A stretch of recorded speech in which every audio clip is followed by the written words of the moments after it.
Hello! Ito yung time na pumunta kami ng Boracay, January 11, 2025 and Saturday siya.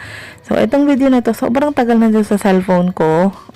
More than a year na. And ngayon ko na siya na voice over kasi nga puno na yung memory ng cellphone ko. And kung nagtataka kayo kung nagtataka, kung curious kayo kung anong date na ngayon, it's January 23, 2026. So, ang tagal na po talaga niya and na-stuck lang siya sa cellphone ko.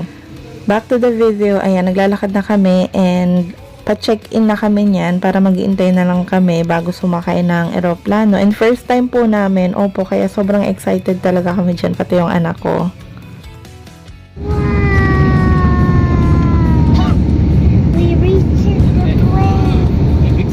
Ayan, kitang-kita niyo naman, ang saya-saya niya and ang astig talaga, promise. Nakakatuwa kasi tino mo naman. Tapos nanalo pala ako, may pag-game pa sa loob ng eroplano, nanalo ako ng ewan ko anong lagay niya. Tapos ayan na ang Boracay. Maigli lang tong video na to, 5 minutes lang.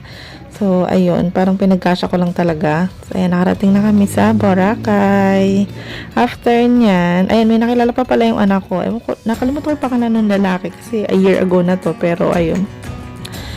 Tapos, ayan, January 12, 2025, Sunday. Yan na yung first day. Kasi after namin makadating dyan is parang, pagod kami. So, hindi kami talaga nakalabas na yata. No? Hindi ko na rin maalala. Pero, ayan na yung next day. And first time namin makikita yung Boracay. Ayan, pupunta kami sa beach. Tapos, ayan, talagang wow. Na-shock talaga ako dyan kasi sobrang puti pala talaga ng buhangin sa Boracay.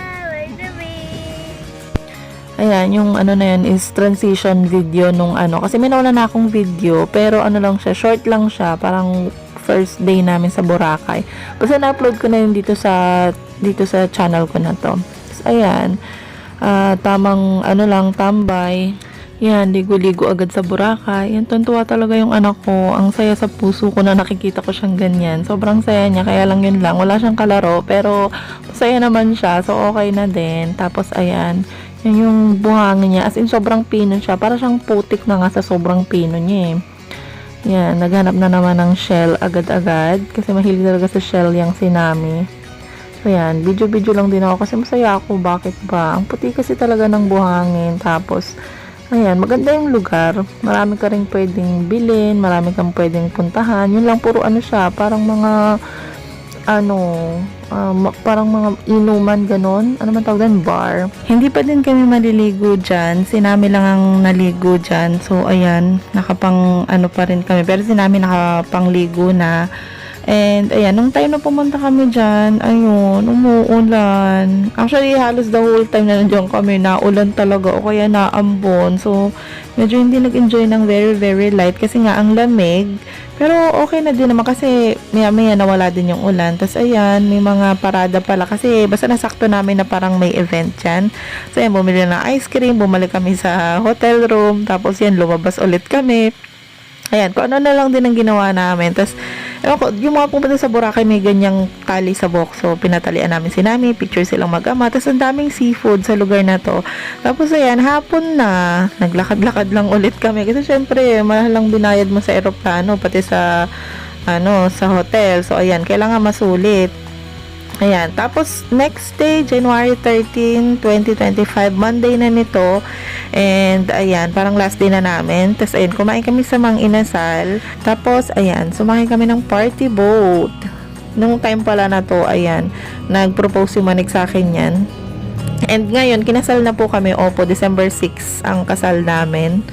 Tapos ayan, party.